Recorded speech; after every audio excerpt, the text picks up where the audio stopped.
آج ہم نے 18ویں تراویح پڑھی ہے اور اس تراویح میں ہم نے پورا 21واں پارہ تلاوت کیا ہے۔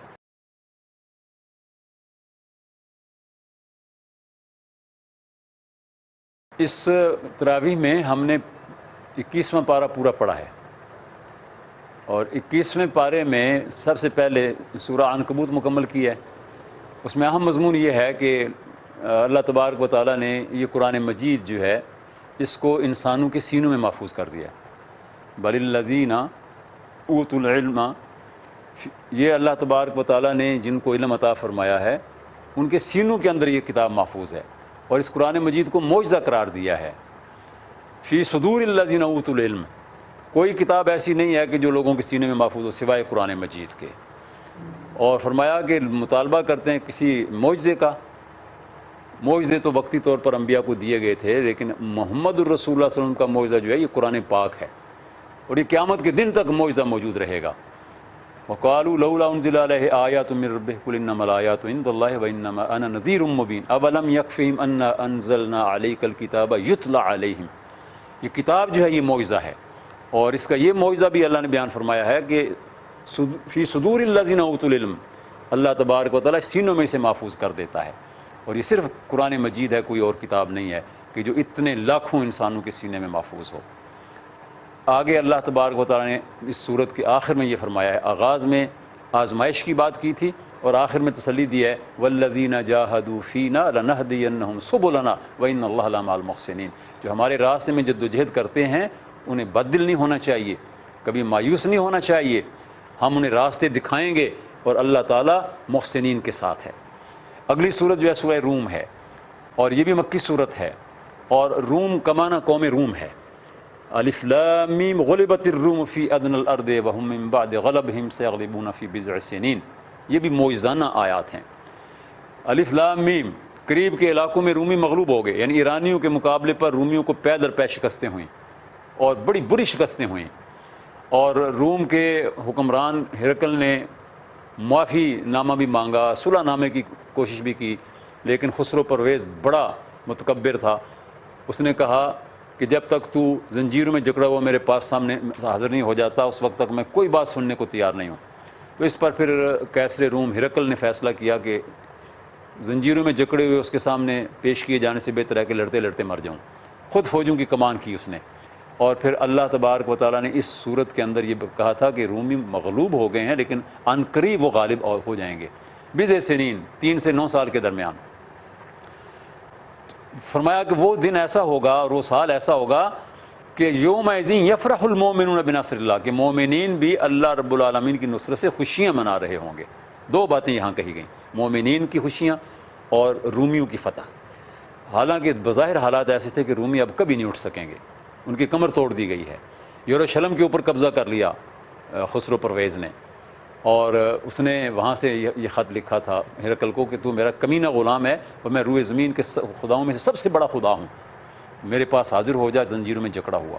اس کے بعد پھر وہ حالات کا پانسا پلٹا جب ہرقل نے خود جنگ میں شریک ہونے کا فیصلہ کیا اور افریقہ کی جانب سے اپنی فوجوں کو لے کر آیا اور پھر تازہ دم فوج کے ساتھ اس کے مقابلے پر نکلا اور اسے شکست ہو گئی اور وہ پھر پیچھے ہٹا، ہرقل آگے بڑھتا چلا گیا تاآں کہ یہ جنگ جو ہے یہ ہرقل کی کامیابی پر اور خسرو پرویز کی ناکامی پر منتج ہوئی، اور ہرقل نے جو زردشت کی جائے پیدائش تھی، یعنی جو ایرانیوں کا رب تھا اور جہاں آتش پرستی ہوتی تھی، مجوسی آتش پرست ہوتے ہیں، ایرانی آتش پرست تھے، تو وہاں جا کر اس آگ کو بجھا دیا اور پھر ایران کے بہت سارے علاقوں پر قبضہ کر لیا۔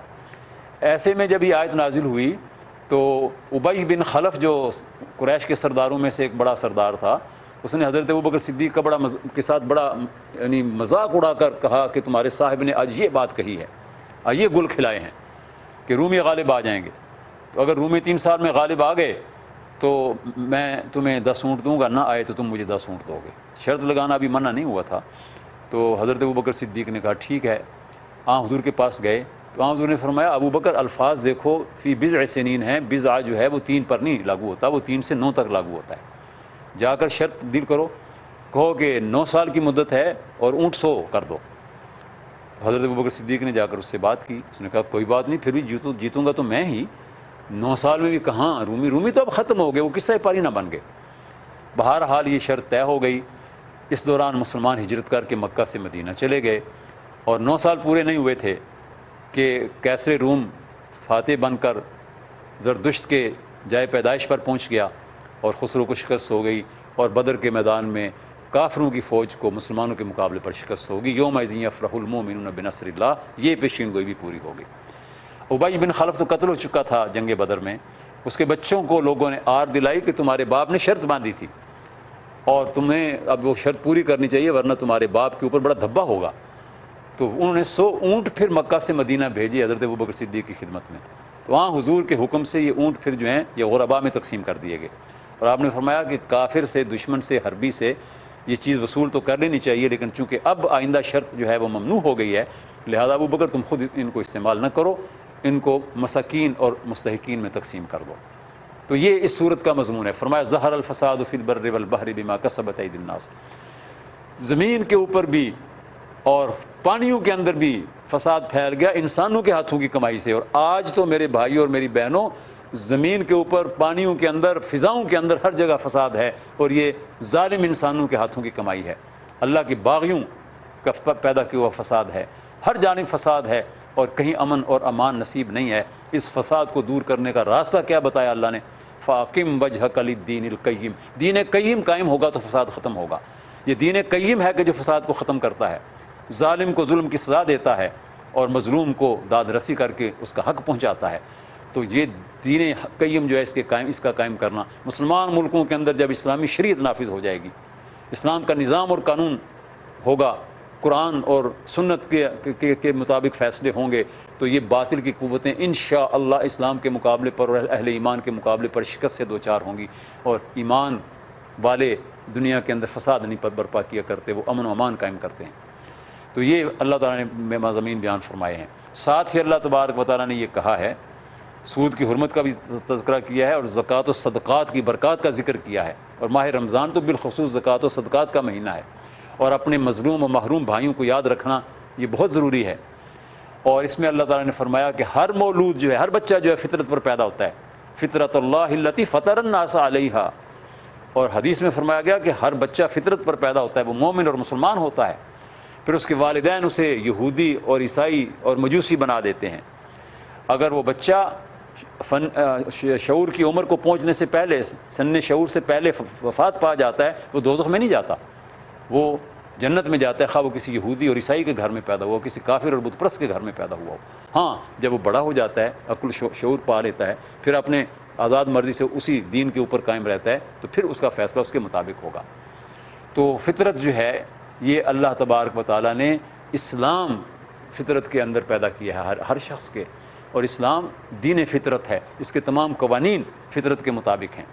آگے سورۃ لقمان ہے، اور اس میں حضرت لقمان کا تذکرہ ہے۔ لقمان ایک حکیم اور ایک مرد دانا تھے، نیک انسان تھے، نبی تو نہیں تھے، لیکن ان کی باتیں اسلام اور توحید اور تربیت کے موضوع کے حوالے سے بہت اہم ہیں۔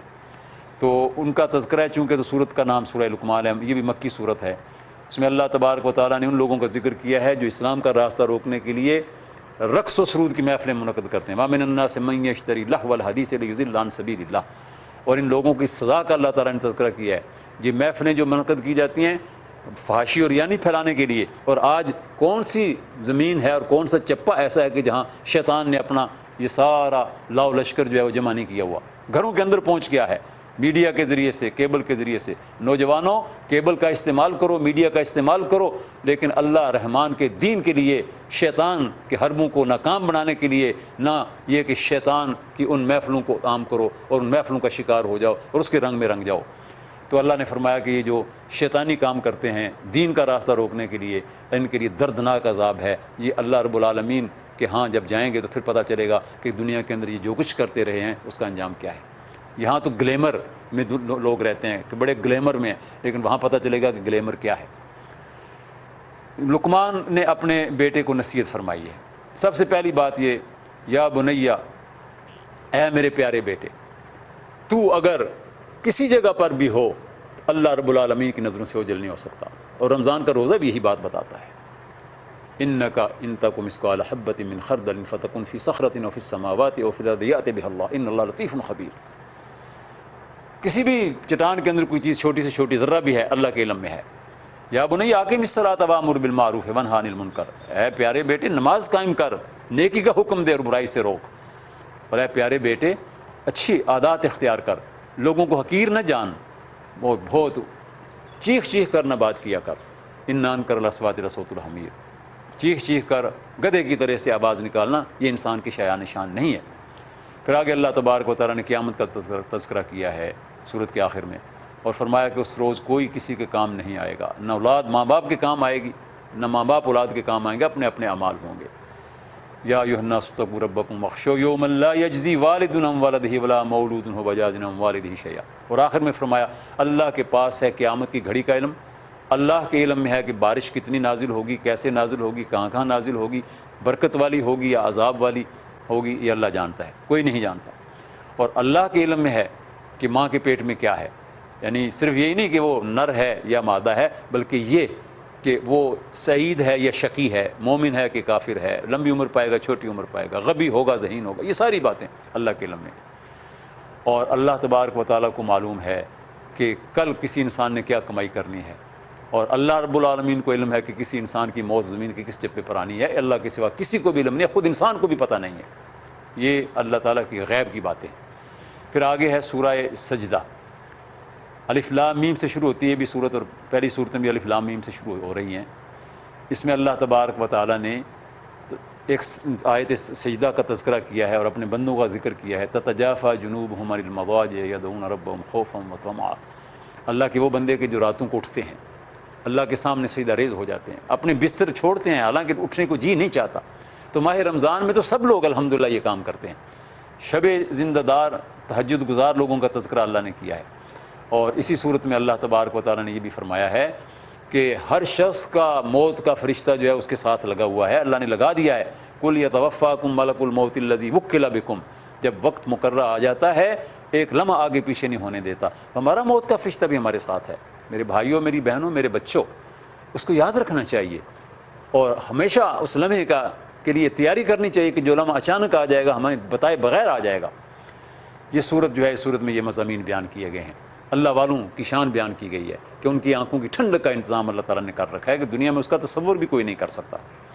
اگلی صورت جو ہے وہ سورہ احزاب ہے، اور احزاب کہتے ہیں لشکروں کو، اور اس میں اس جنگ کا ذکر ہے جو جنگ نبی اکرم صلی اللہ علیہ وسلم کے ساتھ کفار مکہ نے لڑی تھی جب مدینہ منورہ کا محاصرہ کر لیا تھا. نبی پاک صلی اللہ علیہ وسلم اور صحابہ کرام مدینہ منورہ کے اندر محصور تھے. انہوں نے خندق کھود لی تھی، بڑے لشکر آ گئے تھے، اور ان لشکروں کو اللہ تبارک و تعالیٰ نے طوفان کے ذریعے سے، تیز آندھیوں کے ذریعے سے خائب و خاسر کر دیا، تباہ و برباد کر دیا. اور فرمایا کہ یاد کرو اس وقت کو جب تمہاری آنکھیں پتھرا گئی تھیں، کلیجے منہ کو آ رہے تھے، اور ہر جانب لشکر ہی لشکر تھے. پھر اللہ نے ان لشکروں کو شکست دی. اذ جاؤکم من فوقکم ومن اسفل منکم واذ زاغت الابصار وبلغت القلوب الحناجر. یہ بڑی سخت کیفیت تھی جو اللہ نے بیان فرمائی ہے، لیکن اللہ کے نبی، آپ کے صحابہ کرام، بوڑھے اور نوجوان، حتیٰ کہ بچے اور بچیاں اپنے اپنے محاذ کے اوپر ڈٹے ہوئے تھے. بچیاں کیا کرتی تھیں؟ گھروں سے کھانے کی چیزیں لے کر آتی تھیں اور محاذ کے اوپر اپنے باپ کو، اپنے بھائی کو، اپنے چچا کو، اپنے ماموں کو پہنچاتی تھیں. اور کئی مرتبہ چھوٹی بچیاں کوئی چیز لے کر آتی، حضور صلی اللہ علیہ وسلم ان کو دیکھتے، بلاتے اپنے پاس، اور وہ کہتے ہیں جی میں اپنے والد کے لیے کچھ کھجوریں یا کچھ کھانا لے کر آئی ہوں. آپ فرماتے کہ اچھا یہاں رکھ دو. ان کے باپ کو بھی اب آواز دیتے اور پھر کہتے کہ آؤ خندق والو کھانا کھا لو. حضرت نعمان بن بشیر ایک مرتبہ ان کا کھانا جو آیا حضرت بشیر کے گھر سے، اس میں اتنی برکت پڑی، اسی لیے حضرت جابر رضی اللہ تعالیٰ عنہ کے گھر سے ایک مرتبہ کھانا آیا. تو یہ غزوہ خندق جو تھی بڑی مشکل جنگ تھی، لیکن جب دشمن شکست سے دوچار ہو کر بھاگے تو اللہ کے نبی نے ارشاد فرمایا کہ آج کے بعد مکہ تمہارے اوپر چڑھائی نہیں کرے گا. یہ اس کی آخری چڑھائی تھی. بدر میں آیا، احد میں آیا، خندق میں آیا، لشکر لے کر آیا، لیکن اب مکہ اپنے لشکر لے کر نہیں آئے گا، اب مدینہ کی چڑھائی ہوگی. اور ایسا ہی ہوا کہ اس کے بعد پھر 8 ہجری میں حضور صلی اللہ علیہ وسلم نے مکے کو فتح کر لیا. اسی میں جب آپ اپنے اوزار، اپنے جنگی سامان کھول رہے تھے، اپنا اسلحہ آپ اتار رہے تھے، تو جبریل نے آ کر کہا کہ اللہ کے رسول آپ کیوں اسلحہ نیچے رکھ رہے ہیں؟ ابھی فرشتوں نے تو اپنا اسلحہ نہیں نیچے رکھا ہے۔ تو پوچھا کیوں، کیا بات ہے؟ تو فرمایا کہ بنو قریظہ کی طرف جانے کا حکم ہے، یہودیوں کا قبیلہ جس نے سازشیں کی تھیں اور قریش کے ساتھ ملے ہوئے تھے، تو بنو قریظہ کی طرف گئے۔ اور پھر بنو قریظہ کی جنگ کا بھی ذکر ہے کہ ان کے قلعے بڑے مضبوط تھے، ان کا خیال تھا کہ ہمارے قلعے ہمیں محفوظ کر لیں گے، لیکن وَقَذَفَ فِي قُلُوبِهِمُ الرُّعْبَ فَرِيقًا تَقْتُلُونَ وَتَأْسِرُونَ فَرِيقًا، اللہ نے ان کے دلوں میں پھر رعب ڈال دیا، ہتھیار ڈالے انہوں نے، اور کیا کہا کہ ہمارا فیصلہ سعد بن معاذ کرے۔ سعد بن معاذ زخمی ہو گئے تھے غزوہ خندق میں، اس لیے جنگ میں شریک نہیں تھے، ان کو بلایا گیا مدینہ سے۔ انہوں نے یہودیوں سے کہا کہ اللہ کے نبی سے فیصلہ کرواؤ، لیکن انہوں نے کہا نہیں، ہمارا فیصلہ تم کرو، کیونکہ زمانہ جاہلیت میں ان کے ساتھ دوستی تھی۔ وہ کہتے رہے کہ اللہ کے نبی سے فیصلہ کراؤ، لیکن وہ بضد رہے۔ تو انہوں نے کہا اچھا میں فیصلہ کروں اللہ کے نبی کی موجودگی میں، تو میں تورات کے مطابق فیصلہ کرتا ہوں، لاؤ تورات میرے سامنے لے کے آؤ۔ اور تورات میں لکھا تھا جب تم کسی دشمن پر فتح پا لو تو سارے جنگجو مردوں کو اور قابل جنگ مردوں کو تیغ کر دو، عورتوں اور بچوں کو غلام بنا لو۔ فرمایا لو میں تورات کا فیصلہ تم پر لاگو کرتا ہوں۔ اگر اللہ کے نبی کو کہتے تو اللہ کے نبی رحمت للعالمین ان کو اجازت دے دیتے کہ وہ چلے جائیں، اپنے گھر بار چھوڑ کر چلے جائیں، لیکن انہوں نے حضرت سعد سے فیصلہ مانگا۔ حضرت سعد نے تورات کا فیصلہ صادر کیا، بنو قریظہ قتل کیے گئے اور ان کے عورتیں اور بچے جو تھے وہ غلام بنائے گئے۔ تو یہ تورات کا فیصلہ تھا جو ان کے اوپر نافذ ہوا۔ ان مضامین کو اللہ تبارک و تعالیٰ نے بیان فرمایا ہے، اور اس کے بعد سورہ احزاب کا باقی ماندہ حصہ ہے، اس میں اللہ تعالیٰ نے مزید احکام بیان فرمائے جو انشاءاللہ کل کی تراویح میں ہم پڑھیں گے اور اس کے بارے میں کل عرض کریں گے۔ اس صورت کے اندر جہاد کا تذکرہ بھی آیا، تربیت کا موضوع بھی آیا، شب بیداری کا موضوع بھی آیا، اور قرآن کے اندر جو معجزات ہیں وہ معجزات بھی آئے، وہ معجزہ قرآن کی صورت میں بھی، اور وہ معجزہ حضور صلی اللہ علیہ وسلم نے جو قرآن کی آیات کی روشنی میں ایک پیشین گوئی کی تھی اور جو لوگ نہیں مانتے تھے اور وہ سچی ثابت ہوئی، وہ بھی ہمارے سامنے آیا۔ اللہ تبارک و تعالی ہمیں قرآن مجید کو سمجھنے اور اس پر عمل کرنے کی توفیق عطا فرمائے۔ وآخر دعوانا الحمدللہ رب